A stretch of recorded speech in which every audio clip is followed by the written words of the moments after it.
Within like a month or two of being finished with Maria, I got a Facebook message from this guy named Adam Gusky. He was a player. I hadn't talked to him in years, but he saw that I wasn't with Maria, and he calls me up and he's like, hey, he's like, I work for this family. No idea who they were.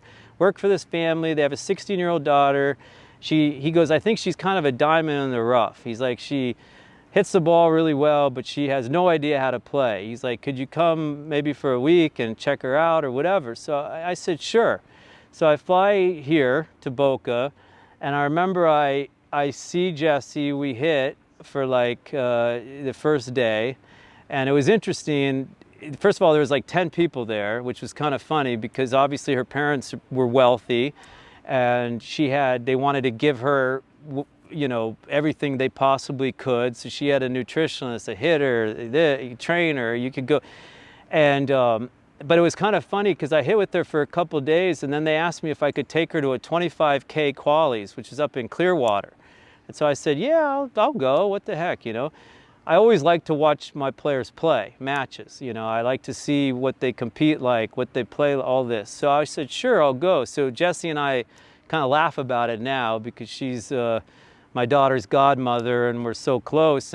But we drove up and we didn't barely know each other, and I saw her play qualies in this 25K, and she won like 3 matches, but I noticed a lot of crazy stuff.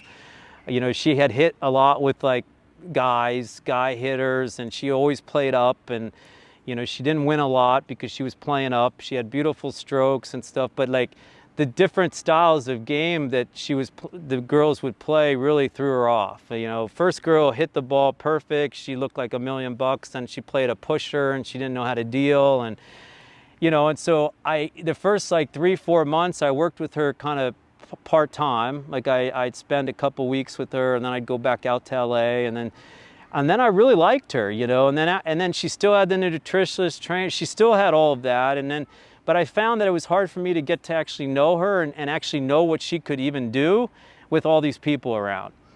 And not that they were doing anything wrong, it was just like information overload. And I felt like in her case too, she didn't like that. It was like too much. And so I remember I talked to her parents. I was like, let me take her to like 4 tournaments, 3-4 tournaments. There was a bunch of challengers in the South, Dothan and Pelham and Indian Harbor. I said, let me take her alone for 3-4 weeks and let's see what we got, because I really don't know. And I took her, and I was really impressed with her fight, her determination, her willingness to want to improve.